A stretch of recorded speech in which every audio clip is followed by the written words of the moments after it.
సౌకర్యాలు కల్పిస్తూ ఈరోజు వాళ్ళకి అన్ని ఏర్పాట్లు చేస్తూ ఉన్నాం అధ్యక్ష. దాంట్లో ఒకటి యాదగిరిగుట్ట అధ్యక్ష.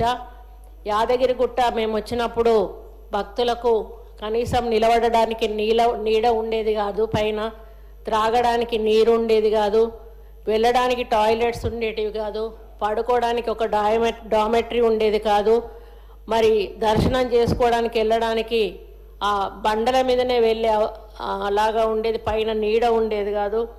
దానివల్ల భక్తులు చాలా ఇబ్బంది పడుతూ ఉంటే మేము అక్కడ కొన్ని కోట్ల రూపాయలతోటి భక్తులకు ఎన్నో సౌకర్యాలు ఈరోజు ఏర్పాటు చేశాం అధ్యక్ష. మరి అది అక్కడ ఇప్పుడు ఇన్కమ్ దాదాపుగా 200 కోట్ల పైన ఈరోజు ఇన్కమ్ వస్తూ ఉంది అధ్యక్ష సంవత్సరానికి. మరి ఆ యొక్క యాదగిరి గుట్టని ఒక మరి టీటీడీ స్థాయిలో పాలక మండలి ఏర్పాటు చేయాలనేటువంటి ఒక ఆలోచనతోటి మన ముఖ్యమంత్రి గారి ఆదేశాల మేరకు ఈ యాదగిరి గుట్టను మరి అక్కడ ఈ యొక్క పాలక మండలి ఏర్పాటు కోసం అని చెప్పి ఈ బిల్లు ఇక్కడ సభలో ప్రవేశపెట్టి మరి యాక్ట్ అమెండ్ చేయాలని చెప్పి మేము ఇది ప్రవేశపెట్టాం అధ్యక్ష.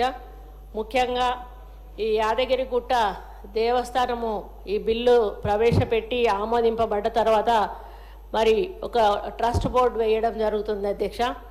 ఆ trust board YTD trust board అని పిలవడం జరుగుతుంది. సంవత్సరానికి దాదాపు 100 కోట్ల కంటే ఎక్కువ ఆదాయం ఉన్న సంస్థలకు మెరుగైన వనరులు అందించి మరి సమర్థవంతమైన పరిపాలన నిర్వహణను నిర్ధారించడానికి ఈ బిల్లు యొక్క లక్ష్యం అధ్యక్ష. అదేవిధంగా 100 కోట్ల ఆదాయ పరిమితిని నిర్ణయించడం ద్వారా దేవాలయాలకు ప్రత్యేక పాలన విభాగం సృష్టించడం, అవి అంకితమైన పాలన పొందేలాగా చూడడం కూడా ఈ బిల్లు యొక్క లక్ష్యం అధ్యక్ష. సమగ్ర అభివృద్ధికి వనరులు సమర్థవంతంగా సమీకరించగల స్పష్టమైన దృష్టి కలిగి చైర్మన్ నేతృత్వంలో వివిధ అనుభవజ్ఞులైన మరియు అంకితభావంతో కూడిన ట్రస్టీలను నియమించడం కూడా ఈ బిల్లు ప్రభుత్వానికి వీలు కల్పిస్తుంది అధ్యక్ష. మరి యాదగిరిగుట్టలోని శ్రీ లక్ష్మీ నరసింహస్వామి దేవస్థానము ఒక ప్రధాన తీర్థయాత్ర స్థలం అధ్యక్ష. ఆధ్యాత్మిక అనుభూతి మరియు స్వామివారి అనుగ్రహం కోరుకునే భక్తులు రోజుకు సుమారు 50 వేల మంది వరకు కూడా అక్కడ సందర్శిస్తూ ఉంటారు అధ్యక్ష. ఈ యొక్క ఏరియా ఏదైతే ఉందో ఇది యాదగిరిగుట్ట లక్ష్మీ నరసింహస్వామి టెంపుల్కి 1241 ఎకరాలు మరి ఏరియా అక్కడ ల్యాండ్ ఉంది అధ్యక్ష. ఇప్పుడు ఈ బిల్లు తర్వాత దీన్ని టెంపుల్ సిటీగా ఈ ఏరియా మారబోతుంది అధ్యక్ష. మరి ఇది అటానమస్ పవర్ కలిగి ఉంటుంది అధ్యక్ష. అదేవిధంగా ఈ 1241 ఎకరాల్లో 6 గ్రామాలు, 3 మున్సిపాలిటీలు, మరి 3 గ్రామ పంచాయతీలు ఇవి ఇందులో విలీనం కాబోతూ ఉన్నాయి అధ్యక్ష. వీటిని పంచాయతీరాజ్ యాక్ట్ ఏ విధంగా ఉంటుందో అదే యాక్ట్ అది ఇక్కడ వర్తిస్తుంది అధ్యక్ష పరిపాలన విషయంలో. మరి అక్కడ ఎవరికి కూడా ఇబ్బంది ఉండదు, ఇందులో కలుపుతున్నారు కదా ఏమన్నా జరుగుతుందనో అటువంటి ఆలోచన రావాల్సిన అవసరం ఎట్టి పరిస్థితుల్లో కూడా లేదని సందర్భంగా నేను తెలియజేస్తున్నాను అధ్యక్ష.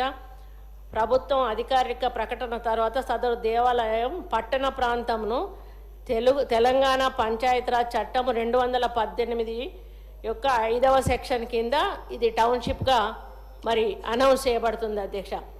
దేవస్థాన ప్రాముఖ్యత సమర్థించడానికి ప్రభుత్వం యాదగిరిగుట్టను ఆలయ నగరంగా అదే ఇప్పుడు టెంపుల్ సిటీగా అభివృద్ధి చేయాలని యోచిస్తుంది.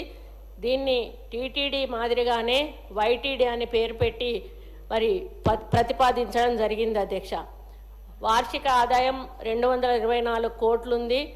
ఆలయ పాలనను బలోపేతం చేయాలన్న ఉద్దేశంతో సమాజ నాయకులు, సాంకేతిక నిపుణులు మరియు ప్రభుత్వేతర సంస్థల ప్రతినిధులతో కూడిన ట్రస్ట్ బోర్డును ఏర్పాటు చేయడం ద్వారా దీనిని మనం సాధించవచ్చు అధ్యక్ష. వైటీడీ ట్రస్ట్ బోర్డు ఏర్పాటు తెలంగాణ చారిటబుల్ మరియు హిందూ మత సంస్థలు మరియు ఎండోమెంట్ చట్టం 1987 ప్రకారం అవసరమైన సవరణలతో ట్రస్ట్ బోర్డును ఏర్పాటు చేయడానికి ప్రత్యేక నిబంధనలను రూపొందించాలని ఈ బిల్లులో ప్రతిపాదించడం జరిగింది అధ్యక్ష. పాలనా నమూనా తిరుపతి దేవస్థానంను అనుకరిస్తూ మరి పెట్టడం జరిగింది అధ్యక్ష. ఎండోమెంట్స్ చట్టం 30/87లోని సెక్షన్ 20 ప్రకారము ట్రస్టీ కూడా ఒక వ్యవస్థాపకుడు ట్రస్టీల బోర్డుకు చైర్మన్గా ఉంటాడని మరి ఇందులో తెలియజేయడం జరుగుతుంది అధ్యక్ష. అడ్వకేట్ జనరల్ అభిప్రాయం ప్రకారము సంవత్సరానికి 100 కోట్లు దాటిన సంస్థలకు వ్యవస్థాపకుడు కాకుండా చైర్మన్ను ప్రభుత్వం నియమించుకునేలా ఒక నిబంధన చేయబడింది అధ్యక్ష. మరి ఎవరైతే ఈ ట్రస్టీ వాళ్ళు ఉంటారో వాళ్ళని అందులో మెంబర్గా పెట్టడం జరుగుతుంది. మరి వాళ్లకు ఓటు హక్కు కూడా కల్పించి మరి వాళ్ళు ప్రతి కంటిన్యూషన్ అలాగే వాళ్ళ కుటుంబం నుంచి ఒకరు మెంబర్గా ట్రస్టీ వాళ్ళు ఉండడం జరుగుతుంది అధ్యక్ష.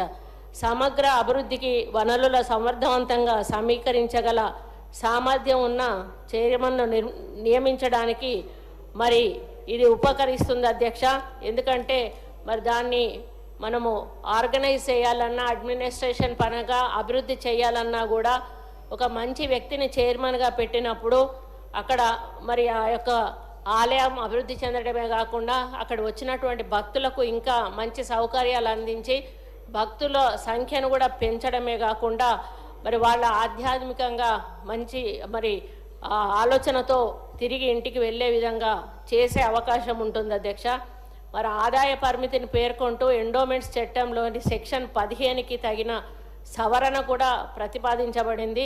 దీని ద్వారా ఆదాయం 100 కోట్ల కంటే ఎక్కువ ఉన్న దేవాలయాల మరియు సంస్థల పాలనకు ప్రభుత్వం ప్రత్యేక హోదా ఇవ్వడానికి కూడా వీలు కల్పిస్తుంది అధ్యక్ష. అంటే 100 కోట్లు దాటిందని కూడా ఈ యొక్క యాక్ట్ కిందకి వచ్చేస్తుంది ఆటోమేటిక్గా అధ్యక్ష.